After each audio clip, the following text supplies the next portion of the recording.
الحمد لله نحمده ونستعينه ونستغفره ونؤمن به ونتوكل عليه ونعوذ بالله من شرور أنفسنا ومن سيئات أعمالنا من يهده الله فلا مضل له ومن يضلله فلا هادي له ونشهد أن لا إله إلا الله وحده لا شريك له ونشهد أن سيدنا وشفيعنا ومولانا محمدا عبده ورسوله أما بعد فقد قال الله تبارك وتعالى في كلامه المجيد والفرقان الحميد أعوذ بالله من الشيطان الرجيم بسم الله الرحمن الرحيم سبحان الذي أسرى بعبده ليلا من المسجد الحرام إلى المسجد الأقصى الذي باركنا حوله لنريه من آياتنا إنه هو السميع البصير وقال تعالى في مقام آخر والنجم إذا هوى ما ضل صاحبكم وما غوى وما ينطق عن الهوى إن هو إلا وحي يوحى علمه شديد القوى ذو مرة فاستوى وهو بالأفق الأعلى ثم دنا فتدلى فكان قاب قوسين أو أدنى فأوحى إلى عبده ما أوحى ما كذب الفؤاد ما رأى أفتمارونه على ما يرى ولقد رآه نزلة أخرى عند سدرة المنتهى عندها جنة المأوى إذ يغشى السدرة ما يغشى ما زاغ البصر وما طغى لقد رأى من آيات ربه الكبرى وقال تعالى في شان حبيبه مخبرا وآمرا إن الله وملائكته يصلون على النبي يا أيها الذين آمنوا صلوا عليه وسلموا تسليما اللهم صل على سيدنا ومولانا محمد وعلى آل سيدنا ومولانا محمد وبارك وسلم الصلاة والسلام عليك يا رسول الله وعلى آلك وأصحابك يا حبيب الله الصلاة والسلام عليك يا شفيع المذنبين وعلى آلك وأصحابك يا رحمة للعالمين سامعین محترم، رجب المرجب کا مہینہ ہے اور اس میں وہ محیر العقول واقعہ پیش آیا، یعنی معراج شریف کا واقعہ معراج جس کو کہا جاتا ہے۔ معراج اور اسراء، الاسراء دونوں الفاظ استعمال ہوتے ہیں۔ عرب والے زیادہ تر الاسراء کا لفظ استعمال کرتے ہیں، اور ہمارے اس علاقے میں، ہمارے خطے میں، ہمارے معاشرے میں معراج کا لفظ استعمال ہوتا ہے۔ دونوں ایک ہی معنی میں استعمال ہوتے ہیں۔ آدم علیہ السلام سے لے کر اب تک سب سے جو محیر العقول اور عجیب و غریب واقعہ ہے اور انتہائی عظمتوں کا حامل، یعنی اس سے بڑی عظمت والا کوئی اور واقعہ اب تک تاریخ میں موجود نہیں ہے۔ یہ سب سے زیادہ حیرت انگیز واقعہ ہے۔ حضور علیہ السلام کو معراج نصیب ہوئی۔ عروج، معراج یہ سارے بلندی کے معنی میں ہوتے ہیں۔ عروج آپ اور عربی میں بھی استعمال ہوتے ہیں، بلندیوں کی عروج پر پہنچ گیا، عروج پر پہنچ گیا، اسی سے معراج ہے، یعنی بلندی کی طرف جو سفر ہے اس کو عروج اور معراج کہتے ہیں۔ لیکن یہ اصطلاحی طور پر ہے۔ اہل عشق بڑی عجیب بات کرتے ہیں، یہ حضور علیہ السلام کا خاصہ ہے، کسی اور کو یہ اعزاز نصیب نہیں ہوا کہ وہ بغیر کسی حجاب کے اللہ رب العالمین کا دیدار حضور نے کیا ہے۔ موسیٰ علیہ السلام نے بھی اللہ رب العالمین کو دیکھنے کی تمنا ظاہر فرمائی تھی، لیکن اللہ پاک نے فرمایا تھا کہ لن ترانی، موسیٰ تو مجھے نہیں دیکھ سکتا، وَلَكِنِ انظُرْ إِلَى الْجَبَلِ، ہاں پہاڑ کی طرف دیکھ، میں پہاڑ پر اپنی تجلی کراؤں گا۔ وہ بھی اللہ نے دیدار نہیں کرایا، پہاڑ کو بھی تجلی اپنی دکھائی۔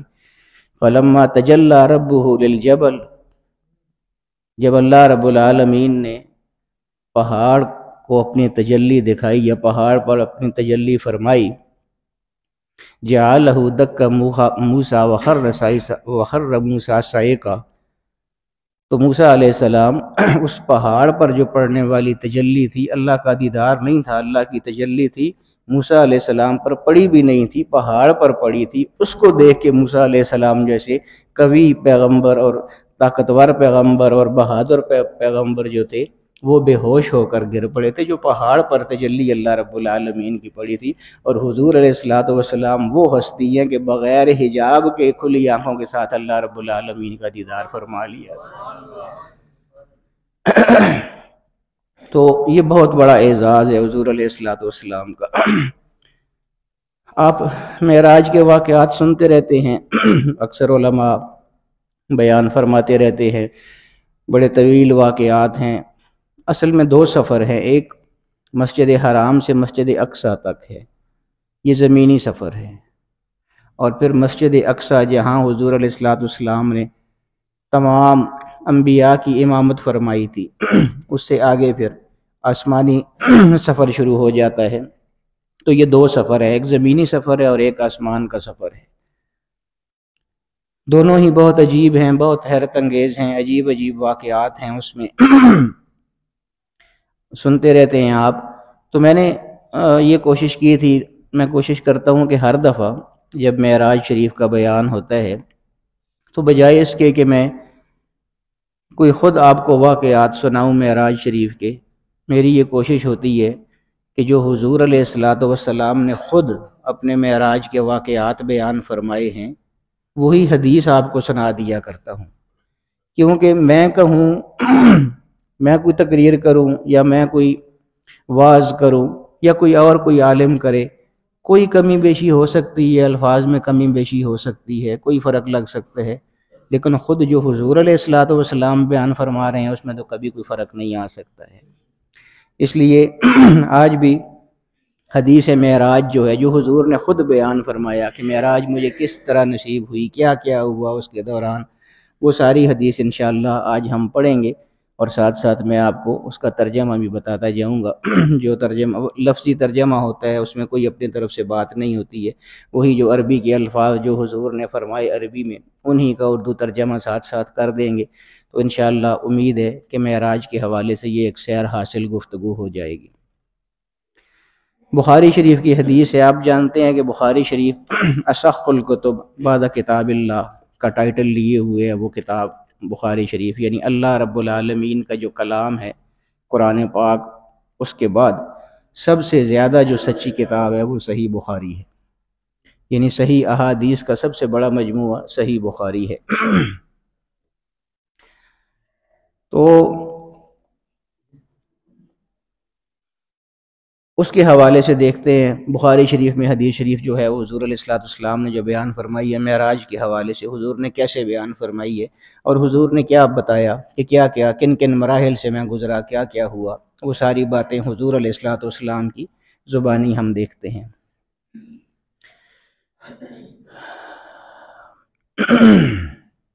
خوش قسمتی ہے کہ واقعہ معراج اپنی پوری تفاصیل کے ساتھ حدیث کی شکل میں ہمارے پاس محفوظ ہے، اور حدیث بھی دوسرے یا تیسرے طبقے کی کتابوں میں نہیں ہے بلکہ متفق علیہ ہے، جس کا پایہ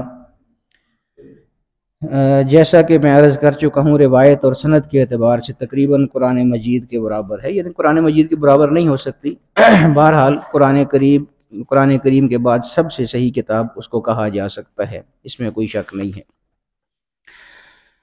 سند کے اعتبار سے اچھا، حدیث کے راوی حضرت مالک ابن سعصع رضی اللہ تعالی عنہ ہیں۔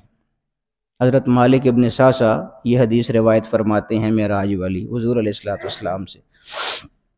ان کے بارے میں ایک بڑی اہم بات یہ بھی نوٹ فرما لیجئے کہ یہ انصاری صحابی ہیں، حضرت مالک ابن سعصع مدینہ شریف کے، اور ان صحابہ رضوان اللہ علیہم اجمعین میں سے ہیں جنہیں حدیث بیان کرنے کا زیادہ شوق نہ رہا ہو، یعنی بعض صحابہ ایسے ہیں جن کو بہت زیادہ شوق ہوتا تھا حدیثیں سننے کا، حدیثیں جمع کرنے کا، لیکن یہ حضرت مالک ابن ساسا ایسے صحابی ہیں کہ جن کو بہت زیادہ شوق نہیں تھا اس چیز کا، یعنی بہت زیادہ دلچسپی نہیں لیا کرتے تھے۔ غالباً یہ واحد حدیث ہے جو ان سے روایت ہے۔ اب یہ بھی دیکھیے، یہ واحد حدیث ہے غالباً جو ان سے روایت ہے۔ ان کو اس حدیث سے نہایت شغف تھا، یعنی باقی اور احادیث سے اتنی دلچسپی نہیں ہوا کرتی تھی، لیکن یہ وہ واحد حدیث ہے کہ جس سے ان کو بہت زیادہ شغف تھا اور بہت زیادہ پیار تھا۔ بہت زیادہ اونچا کر دیں گے تو پھر یہ اس میں ریکارڈنگ نہیں ہوگی۔ انہوں نے اس کو نہایت محبت کے ساتھ محفوظ کیا تھا اور اس کے ایک ایک لفظ کی حفاظت کی تھی۔ چنانچہ بعض دوسرے صحابہ کرام رضوان اللہ علیہ مجمعین جنہوں نے خود نبی اکرم صلی اللہ تعالیٰ علیہ وآلہ وسلم سے یہ واقعہ سنا ہوا تھا، جیسے حضرت انس بن مالک رضی اللہ تعالیٰ عنہ، وہ بھی ان کی خدمت میں خاص طور پر حاضر ہو کر اس روایت کو سنتے تھے۔ یعنی کچھ ایسے صحابہ کرام تھے جنہوں نے خود حضور علیہ الصلوۃ والسلام سے یہ حدیث سنی ہوئی تھی، تو ان میں سے حضرت انس بن مالک بھی تھے رضی اللہ تعالیٰ عنہ، جنہوں نے خود سنی ہوئی تھی حضور سے، لیکن وہ بھی خاص طور پر ان کے پاس آ کے اس حدیث کو سنا کرتے تھے کیونکہ ان کو یہ حدیث بہت زیادہ پسند تھی۔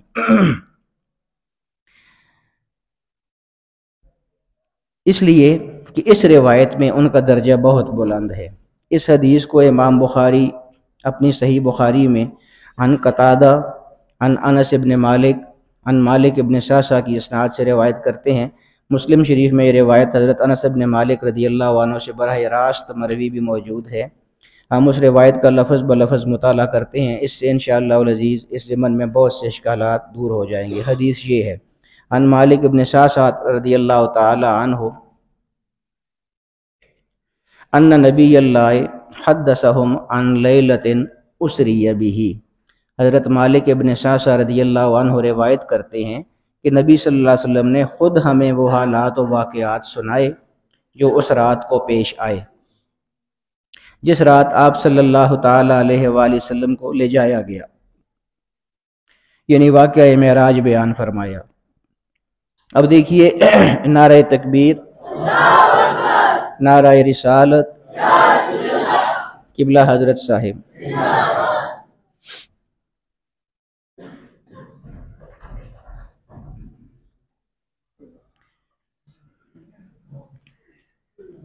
یعنی واقعہ معراج بیان فرمایا گیا۔ اب دیکھیے یہ مرفوع حدیث ہو گئی۔ آگے روایت کرتے ہیں کہ نبی اکرم صلی اللہ تعالی علیہ وآلہ وسلم نے ارشاد فرمایا، بینما انا فی الحتیم وربما قال فی الحجر متجعا اذ اتانی آتن۔ اس اسنا میں کہ میں حتیم یا شاید حجر کا لفظ ارشاد فرمایا، حجر بھی حتیم کے ایک حصے کو کہتے ہیں، میں لیٹا ہوا تھا، یعنی یا حجر میں لیٹا ہوا تھا یا حتیم میں لیٹا ہوا تھا کہ اچانک میرے پاس ایک آنے والا آیا۔ یہ اب حضور علیہ الصلوۃ والسلام خود بیان فرما رہے ہیں معراج کا واقعہ کہ میں حتیم یا حجر میں لیٹا ہوا تھا کہ میرے پاس ایک آنے والا آیا۔ یہ آنے والے کون ہیں؟ یہ حضرت جبرائیل علیہ السلام ہیں، یہ آگے واضح ہو جائے گا۔ فشک کا ما بین ہاذہ الی ہاذہ من صغرۃ نخرہ الی شعرتہ فاستخرج قلبی۔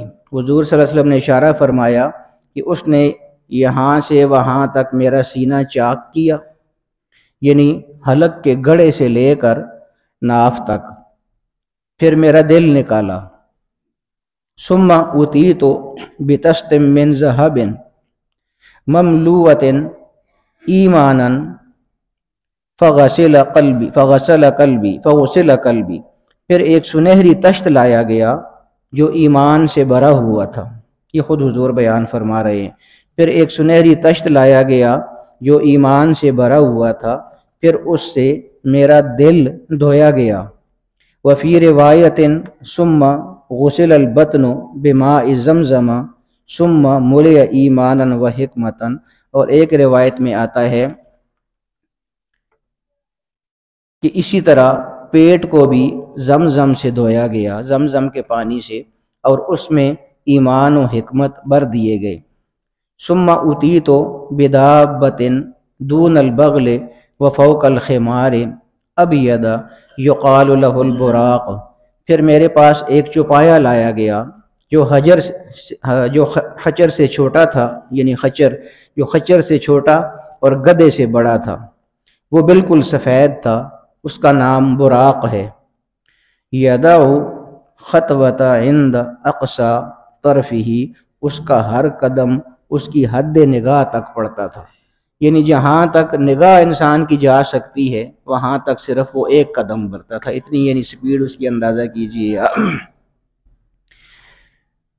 ابھی اس کی بہت ساری تشریح ہو سکتی ہے، لیکن میں چاہتا ہوں کہ پوری حدیث آپ کو اپنے وقت میں سنا دوں، بعد میں تشریحات ہوتی رہیں گی۔ یدع خطوۃ عند اقصی طرفہ، اس کا ہر قدم اس کی حد نگاہ تک پڑتا تھا۔ فحملت علیہ، پس مجھے اس پر سوار کیا گیا۔ فانطلق بی جبریل، اور جبریل میرے ساتھ چلے۔ اب یہاں نام کے ساتھ صراحت ہو گئی کہ آنے والے کون تھے، پہلے کہا گیا تھا کہ ایک آنے والا آیا، اب آگے نام آ گیا کہ کون آیا تھا۔ جبرائیل میرے ساتھ چلے، کہ آنے والے حضرت جبرائیل تھے۔ حتی اتی السماء الدنیا، یہاں تک کہ وہ آسمان دنیا تک پہنچ گئے، یعنی یہ پہلا آسمان جو ہمیں نظر آتا ہے۔ اس روایت میں سفر معراج کے زمینی حصہ کا ذکر نہیں ہوا۔ سورہ بنی اسرائیل کی پہلی آیت اور دوسری روایات جوڑ کر اس خلا کو پر کیا جاتا ہے۔ آپ صلی اللہ علیہ وسلم کے سفر معراج کا پہلا حصہ زمینی سفر پر مشتمل ہے، وہی جو میں نے پڑھا، سبحان الذی اسریٰ بعبدہ لیلا من المسجد الحرام الی المسجد الاقصی الذی بارکنا حولہ لنریہ من آیاتنا، یعنی پہلے آپ مسجد اقصی تک پہنچتے ہیں۔ ایک دوسری روایت میں آتا ہے کہ حضور صلی اللہ علیہ وسلم نے ارشاد فرمایا کہ میں نے اپنی سواری براق کو اس جگہ باندھا جہاں انبیاء اپنی سواریاں باندھا کرتے تھے۔ مسجد میں بہت سے لوگ نماز کے لیے جمع تھے، یہ وہی جہاں حضور علیہ السلام نے انبیاء کی امامت فرمائی تھی۔ مسجد میں بہت سے لوگ نماز کے لیے جمع تھے، میں منتظر تھا کہ کون امامت کرائے گا، کہ حضرت جبرائیل علیہ السلام نے میرا ہاتھ پکڑ کر مجھے آگے کیا، میں نے نماز پڑھائی، سارے انبیاء پیچھے مقتدی بن کے کھڑے تھے۔ نماز اقصی میں تھا یہی سر، اعلیٰ حضرت فرماتے ہیں نماز اقصی میں تھا یہی سر، سر کہتے ہیں راز کو، یعنی وہ اقصی کی جو نماز تھی اس میں کیا راز تھا، کیوں وہ کی گئی تھی، امامت کیوں کروائی گئی تھی حضور علیہ السلام سے۔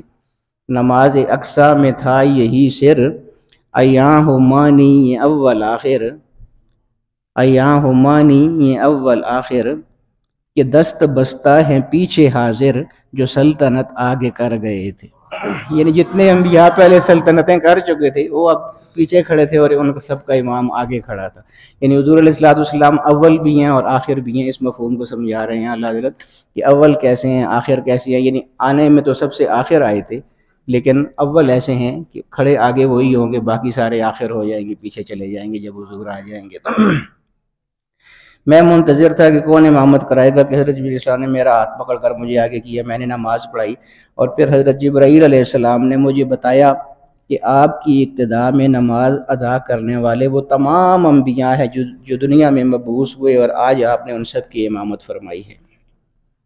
یہ علامت ہے نبی اکرم صلی اللہ تعالیٰ علیہ وآلہ وسلم کی سید الانبیاء والمرسلین ہونے کی۔ پھر یہاں سے آسمانی سفر کا آغاز ہوا۔ اب پھر اسی روایت کا سلسلہ جوڑتے ہیں، وہ جو پہلے میں عرض کر چکا تھا،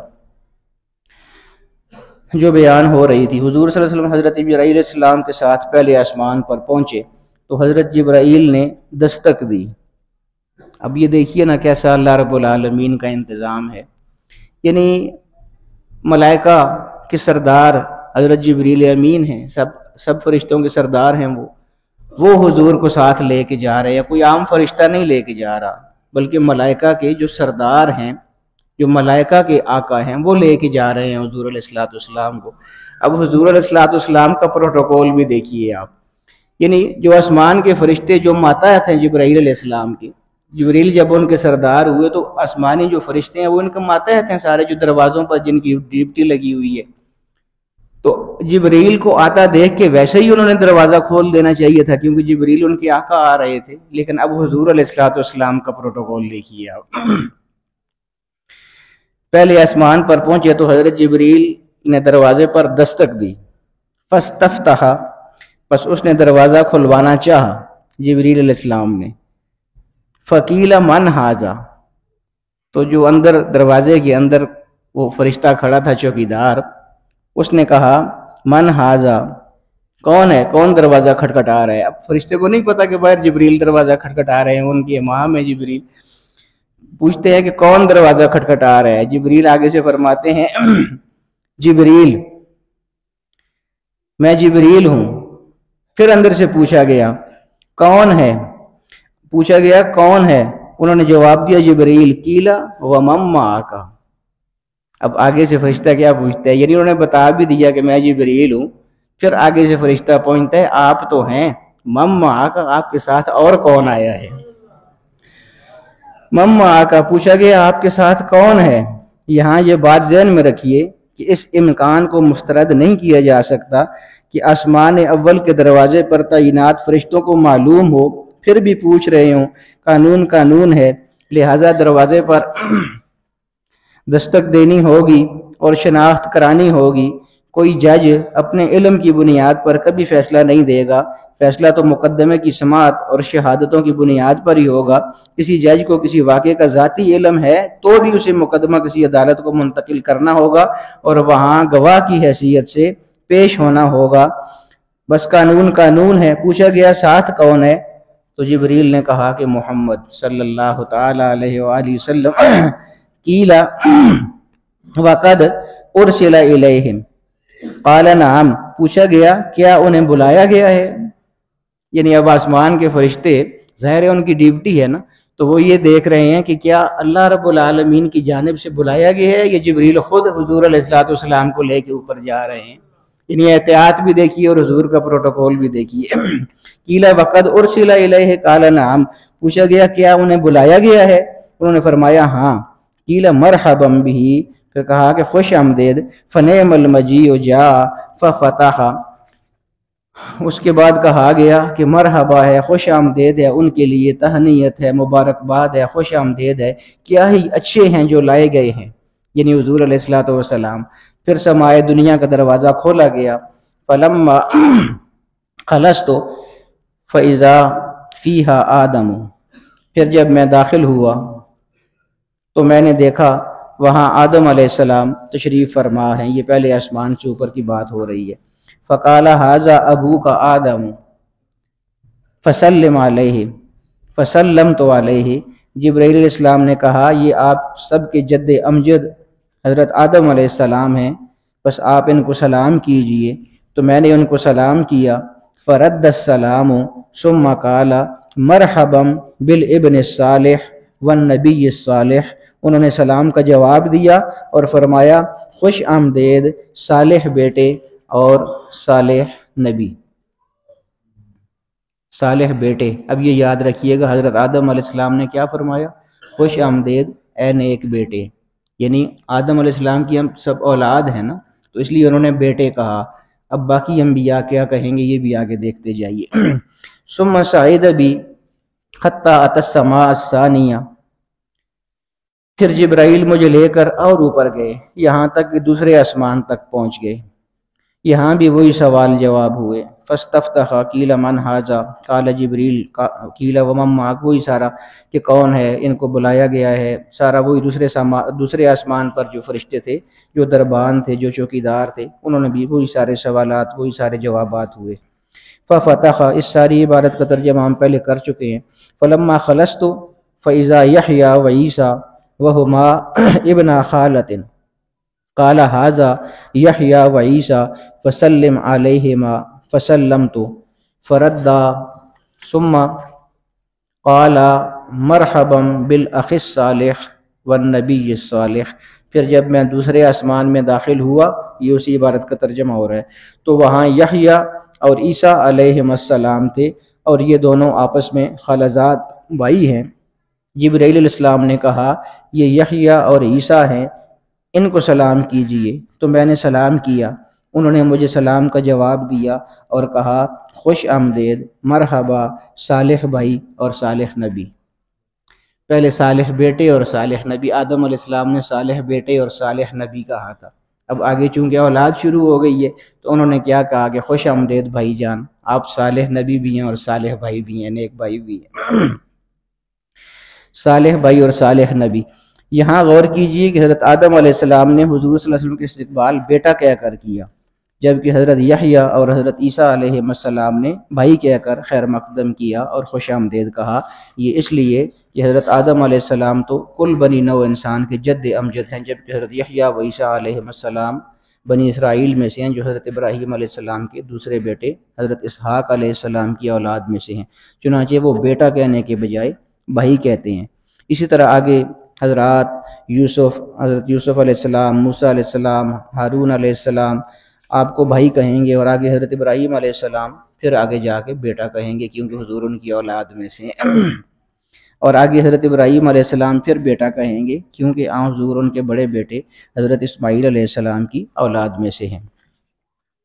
آگے چلیے، نبی اکرم صلی اللہ علیہ وسلم فرماتے ہیں ثم صعد بی الی السماء الثالثہ، پھر تیسرے آسمان کو ہم نے کراس کیا، فاستفتح قیل من ھذا قال جبریل، قیل ومن معک قال محمد صلی اللہ علیہ وسلم، قیل وقد ارسل الیہ قال نعم۔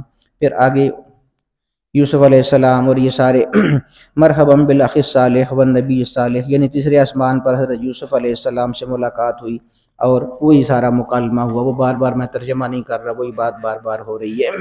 اسی طرح چوتھے آسمان پر حضرت ادریس علیہ السلام سے، پانچویں آسمان پر حضرت ہارون علیہ السلام سے، اور چھٹے آسمان پر حضرت موسیٰ علیہ السلام سے ملاقات ہوئی۔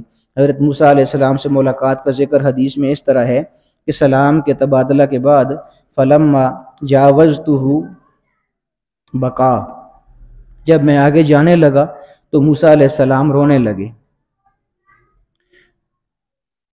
قیل لہ ما یبکیک، ان سے پوچھا گیا آپ کو کیا چیز رلا رہی ہے؟ قال ابکی لأن غلاما بعث بعدی يدخل الجنة من امته اکثر ممن يدخلها من امتی۔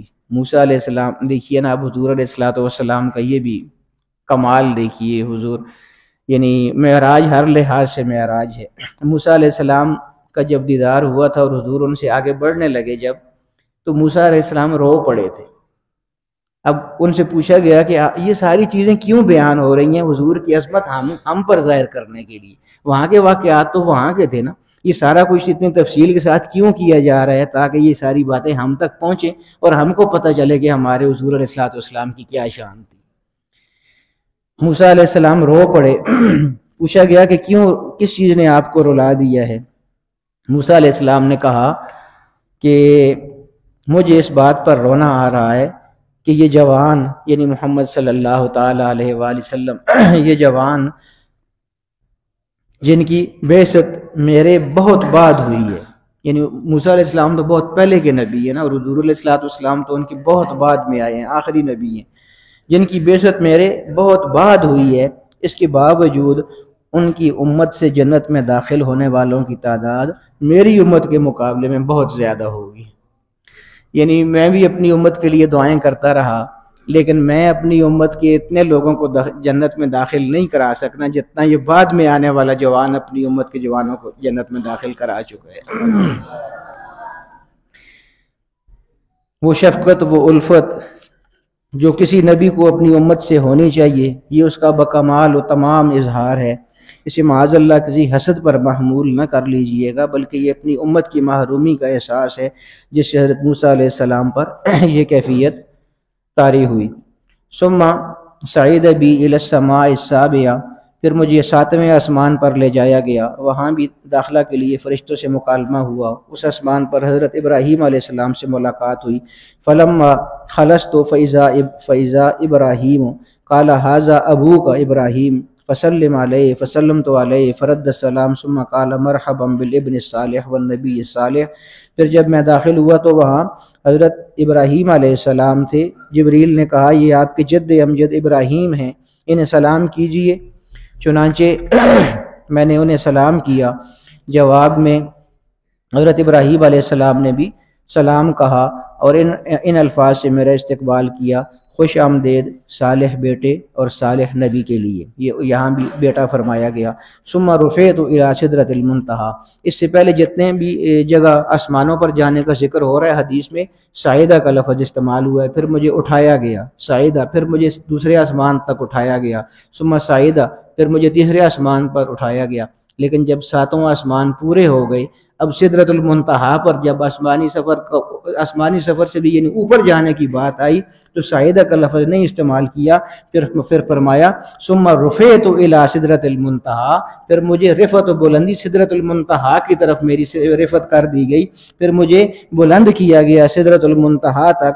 یہاں نوٹ کیجئے کہ صاعدہ بھی کی جگہ رفعت کا لفظ استعمال ہوا ہے اور یہی سدرۃ المنتہا ہے جس کا ذکر سورہ النجم میں ہوا، وہی والنجم اذا هوى ما ضل صاحبكم وما غوى وما ينطق عن الهوى ان هو الا وحي يوحى علمه شديد القوى ذو مرة فاستوى وهو بالافق الاعلى ثم دنا فتدلى فكان قاب قوسين او ادنى فاوحى الى عبده ما اوحى ما كذب الفؤاد ما راى افتمارونه على ما يرى ولقد رآه نزلة اخرى عند سدرة المنتهى۔ وہ آگے سدرۃ المنتہا کا اب سفر شروع ہو گیا۔ تو بہرحال یہ وہ ساری حدیث تھی معراج کے حوالے سے۔ اعلیٰ حضرت نے معراج کے حوالے سے جو اشعار کہے ہیں وہ بھی کوئی عام چیز نہیں ہے، 3-4 اشعار میں آپ کو ان کو سناتا ہوں جو خاص طور پہ انہوں نے معراج کے لیے لکھے تھے۔ وہ فرماتے ہیں کہ وہ سرور کشور رسالت جو عرش پر جلوہ گر ہوئے تھے، نئے نرالے طرب کے ساماں عرب کے مہمان کے لیے تھے۔ جو عرب کا مہمان وہاں گیا تھا نا اوپر سیر کے لیے، اس کے لیے کیا کیا کیا گیا تھا وہاں پر وہاں فلک پر یعنی وہاں آسمان پر، یہاں زمین پر رچی تھی شادی مچی تھی دھومیں، یعنی کیا خوشی کے وہ اظہار کر رہے ہیں کہ وہاں کیا کیا استقبال کے ہو رہے تھے، طریقے ایجاد کیے جا رہے تھے اور حضور کا کیسے استقبال کیا رہا تھا، اور یہاں زمین پر کیا کیا خوشیاں نظر آ رہی تھی۔ ادھر سے انوار ہنستے آتے، یعنی اوپر سے انوار آ رہے تھے اور وہ انوار صرف آ نہیں رہے تھے بلکہ ہنستے ہوئے آ رہے تھے، مسکراتے ہوئے آ رہے تھے۔ ادھر سے انوار ہنستے آتے، ادھر سے نفحات اٹھ رہے تھے۔ نفخہ خوشبو کے عربی میں خوشبو کو کہتے ہیں نفخۃن، تو نفحات یعنی بہت ساری خوشبوئیں، یعنی آسمان سے ادھر سے انوار ہنستے آتے، ادھر سے نفحات اٹھ رہے تھے، یہاں سے زمین سے خوشبوئیں ہر طرف اٹھ رہی تھیں جب حضور جا رہے تھے۔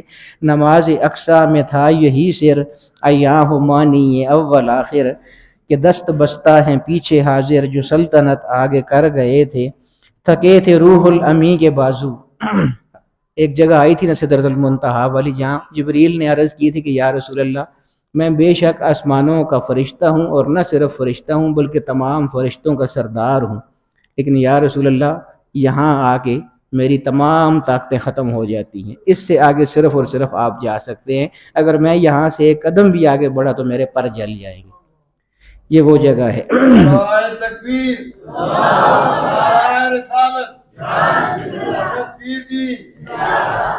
تھکے تھے روح الامی کے بازو، چھٹا وہ دامن کہاں وہ پہلو، رکاب چھوٹی امید ٹوٹی، نگاہ حسرت کے ولولے تھے۔ حسرت والی نگاہ سے جبریل دیکھ رہے تھے کہ میں یہاں تک تو آ سکا ہوں لیکن افسوس کہ یہاں سے آگے نہیں جا سکتا، یہاں سے صرف آگے صرف آقا مولا جائیں گے بس۔ نگاہ حسرت کے ولولے تھے۔ پھر آگے اللہ پاک نے کیا فرمایا جب حضور اوپر پہنچ گئے؟ یہ وہی حضرت صاحب کی ایک نعت کا بھی شعر ہے نا، وہ گئے ملنے خدا سے خدا کے حبیب، وہ ان کو جو قرب الہی نصیب، کہا آجا قریب قریب قریب، ذرا دیکھو تو شان لقائے محمد۔ یہ وہی چیز ہے اعلیٰ حضرت جو فرماتے ہیں، اللہ پاک نے کیا فرمایا؟ بڑھ اے محمد، بڑھ اے محمد، قریب ہو احمد اور قریب آ احمد۔ بڑھ اے محمد، قریب ہو احمد، قریب ہو یعنی قریب ہو احمد مطلب قریب ہو احمد، قریب آ سرور ممجد، قریب آ سرور ممجد۔ ممجد عربی کا لفظ ہے، مجد عزت کو کہتے ہیں، بہت زیادہ عزت کو کہتے ہیں مجد۔ تو ممجد کا معنی وہ آدمی جس کی بہت زیادہ عزتیں ہوں، بہت زیادہ تکریم والا وہ آدمی ہو۔